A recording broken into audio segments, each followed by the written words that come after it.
मेरे मुस्तफ़ा मक्का की गलियों में टहल रहे थे। मेरे नबी को आह की सुनाई आई। आने के बाद वो नबूवत वाली कदम मेरे नबी के रुक गए और आवाज़ सुनने लगे। और सुनने के बाद प्यारे मुसलमानों, जिधर से आवाज़ आ रही थी मेरे मुस्तफ़ा के नबूवत वाले कदम, उधर को ही चलने लगे। चलने के बाद मेरे नबी ने जिधर ज्यादा आह की सुनाई आ रही थी उधर चले गए तो एक दरवाजा दिखा, और दिखने के बाद मेरे नबी ने दस्तक दी। अंदर से आवाज आई, आने वाले दरवाजा खुला हुआ है, तशरीफ ले आओ। मेरे नबी अंदर पहुंचे और पहुंचने के बाद क्या देखते हैं कि एक शख्स है जो चक्की चला रहा था। चक्की का जो वो सिस्टम पकड़े हुए था, चेहरा काला था, होठ मोटे मोटे थे। हजरात, मेरे नबी ने इरशाद फरमाया, तुम कौन हो, तुम्हारा क्या नाम है और ये क्या कर रहे हो? तो उस शख्स ने कहा, मेरा नाम बिलाल है, मैं उमैया का गुलाम हूँ। मेरे नबी ने इरशाद फरमाया, हटाओ, आज चक्की हम चलाएंगे, आज चक्की हम चलाएंगे। मेरे नबी ने मुज़म्मिल वाली चादर उतारी और उतारने के बाद इरशाद फरमाया, ए बिलाल, इसको सर के नीचे रखो, सर के नीचे रखो और लेट जाओ, आज आटा हम पीस के देंगे। किसने कहा? पूरे कायनात के मालिक ने कहा। मेरे मुस्तफा ने कहा, बिलाल लेट जाओ, आप आराम कर लो, तुम्हारे सिर में दर्द हो रहा है, आज चक्की हम चलाएंगे। इतना कहना था। अल्लाहु अकबर। इतने में हजरत जिब्राइल हाजिर हुए। हाजिर होने के बाद अर्ज की, या रसूल अल्लाह, आप दूर हट जाइए, लाओ चक्की मैं चलाता हूँ। तो मेरे नबी ने इरशाद फरमाया, ए जिब्राइल, क्या समझते हो, आज खाली चक्की नहीं चलनी है, बल्कि इधर चक्की घूमेगी, उधर बिलाल का दिल घुमाना है। जाओ, चले जाओ, आज बिलाल का दिल घुमाना है। हजरत जिब्राइल चले गए और जाने के बाद मेरे नबी ने वो चक्की चलाना शुरू किया। और होने के बाद हजरत बिलाल कहते हैं, ए आने वाले, तेरा नाम क्या है, अपना नाम तो बता जा।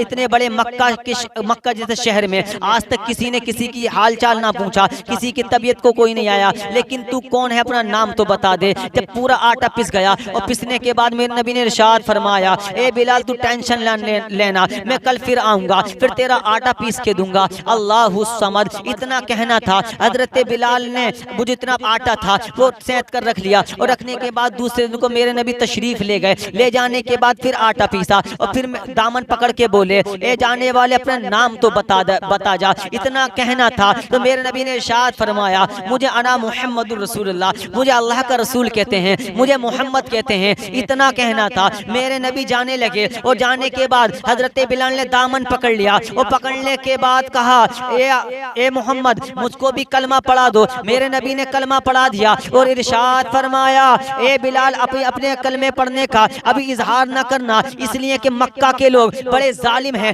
तुम पर जुल्म करेंगे, तुम पर सितम करेंगे। इतना कहना था। हजरत बिलाल ने ऊंट भी चराए हैं, बकरियां भी चराई हैं, लेकिन इश्क वो होता है जो सर चढ़ कर बोलता है। नबी से इश्क इतना हुआ कि अगर बकरियां चरा रहे हैं तो जबान पर नबी नबी हैं, ऊंट चरा रहे हैं तो जबान पर नबी नबी हैं। उमैया को मालूम हुआ कि इसने मुस्तफ़ा का कलमा पढ़ लिया है। हजरत बिलाल से कहा, ए बिलाल, तूने मोहम्मद का कलमा पढ़ लिया है? कहा, हाँ, मैंने मोहम्मद का कलमा पढ़ लिया है। कहा, यकीन जान, अगर तूने मोहम्मद का कलमा पढ़ना नहीं छोड़ा तो मैं तुझको हलाक कर दूंगा, मैं तुझको जुल्म कर दूंगा, मैं तेरे बदन को काटूंगा। तो हजरत बिलाल ने कहा था, ए उमैया, तेरे जो हुकूमत है वो बिलाल के बदन पर चलती है और मुस्तफ़ा की हुकूमत बिलाल के दिल पर चलती है। इतना कहना था। इतना जालिम था कि हजरत बिलाल को पकड़ा और पकड़ने के बाद हजरत बिलाल के दोनों हाथ अपने तख्त के नीचे रख दिए और रखने के बाद खुद सो गया। उसने सोचा कि हजरत बिलाल के जब तकलीफ होगी तो ये कलमा पढ़ना छोड़ देगा,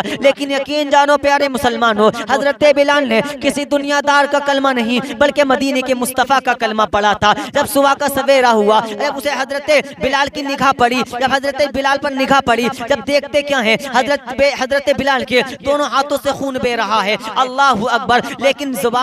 लेकिन होठों पर मुस्कुराहट है, होठों पर मुस्कुराहट है। उमैया ने कहा था, क्या तुझे तकलीफ नहीं होती तो हजरत बिलाल ने कहा था उन्हें तकलीफ नहीं होती जिनके महबूब के चेहरे आंखों के सामने रहते हैं। ए उमैया कान खोल कर सुन ले, जब तूने मेरे दोनों हाथ तख्त के नीचे रखे थे तो मैंने अपनी आंखें बंद की थी, अपने सामने अपने महबूब को पाया था। तभी तो किसी शायर ने क्या खूब कहा है कि जुल्फ देखी है, घटा देखी है, लुट गया वो जिसने मोहम्मद की अदा देखी है, लुट गया वो जिसने मोहम्मद की अदा देखी है।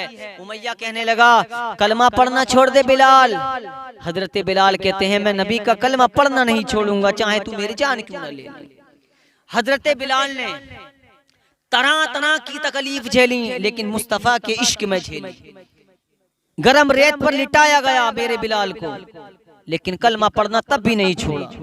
हजरत बिलाल पर जुल्म कर रहा था।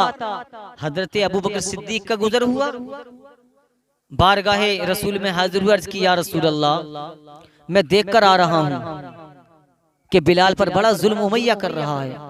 मेरे नबी ने इरशाद फरमाया कोई मक्का में ऐसा नहीं है कि जो मेरे बिलाल को खरीदे।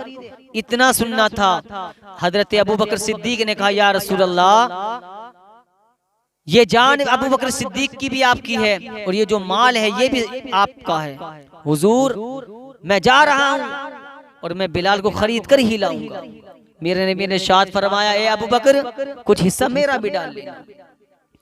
अब हजरत अबू बकर सिद्दीक पहुंचे किसके पास? उमैया के पास, और कहा उमैया क्या गुलाम बेचता है? तो उमैया ने जवाब दिया था अबू बकर सिद्दीक को, ए अबू बकर इसे कौन खरीदेगा, ये तो काला है, ये बेवफा है, इसने मोहम्मद का कलमा पढ़ लिया है, ये तुम्हारा साथ क्या देगा? तो हजरत अबू बकर सिद्दीक ने कहा था मेरे मुस्तफा ने कहा है तू बता बेचता है या ना बेचता, बता कितने दीनार लेगा? तो उस उमैया ने कहा था मैं इसके 100 दीनार दूंगा। तो अबू बकर सिद्दीक ने कहा था प्यारे मुसलमानों ठीक है सौदा मंजूर है। तो उमैया ने सोचा ये तो तैयार हो गया, इतना कहना था। फिर 200 दीनार कहा, फिर हजरत अबू बकर सिद्दीक फिर तैयार हो गए, पारी पहुंच गई, यानी 500 दीनार पर पहुंच गई। अबू बकर सिद्दीक कहते हैं ठीक है मैंने बिलाल को लिया। वो फिर अपनी बात से मुकर गया, फिर इनकार कर दिया। वो करने के बाद कहा मैं सोना चांदी भी लूंगा, 1000 दीनार देने पड़ेंगे और एक गोरा गुलाम देना पड़ेगा, एक खूबसूरत गुलाम देना पड़ेगा। हजरत अबू बकर सिद्दीक कहते हैं मेरे मुस्तफा ने कह दिया है तो मैं अपना मालो दौलत इस पर कुर्बान कर दूंगा, लेकिन बिलाल को खरीद कर लेकर जाऊंगा। पता तुझे क्या चाहिए? ठीक है 1000 दीनार दिए, सोना चांदी उसको रुपया दे दिया और देने के बाद अपने खूबसूरत गुलाम दिया और कहा उमैया बिलाल को मेरे हवाले कर दे। और करने के बाद हजरत बिलाल की ऐसी हालत थी कि हजरत बिलाल चल ना सकते थे, इतने कमजोर हो गए थे। हजरत अबू बकर सिद्दीक ने अपने कांधे पर डाला और जब जाने लगे तो उमैया से कहा, उमैया ने कहा ए अबू बकर मैं तो तुम्हें बड़ा समझदार समझता था, लेकिन तुमसे ज्यादा बड़ा बेवकूफ कोई नहीं है। मैं तो तुम्हें बड़ा ताजिर समझता था, लेकिन तुमसे बड़ा बेवकूफ कोई नहीं है।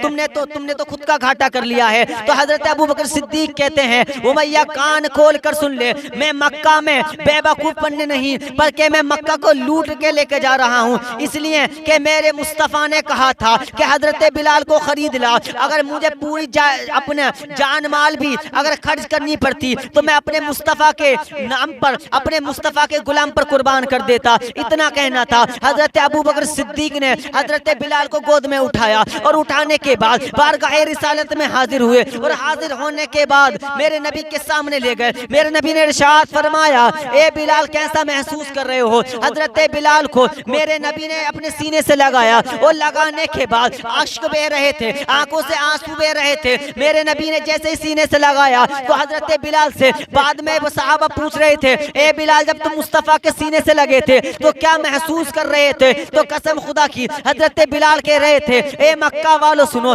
जैसे ही मैं अपने नबी के सीने से लगा जो जुल्म मेरे ऊपर हुआ था नबी के सीने से लग के सारा जुल्म दूर हो गया। तभी तो आला हज़रत फरमाते हैं जब आ गई है जोश रहमत पे उनकी आंखें जलते बुझा दिए हैं, रोते हंसा दिए हैं। वल्लाह क्या जहन्नम अब भी न सर्द होगा, रो रो के मुस्तफा ने दरिया बहा दिए।